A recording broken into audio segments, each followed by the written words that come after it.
Uhlaleleni ungangeni kule channel ephethe izindaba ezishisayo. Igama lami nguVusi Mavusana kwi-channel ehamba phambili umkhanya kude TV.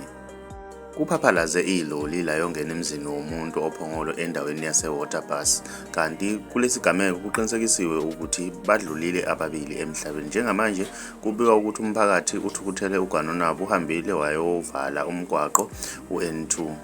Abasebenzisa loya mgwaqo bayanxusa ukuthi abashayele ngokucophelela ke lapha wengane zakwethu. Mina ngiyafisa ukwazi ukuthi wena ngabe kuthini okwakuphawula. Khumbula ukuthi kuleya ndawo lapha wengane zakwethu yasophongolo kunesigameko esake senzeka ke lapha esadlula nezingane zesikole ke lapha wengane zakwethu.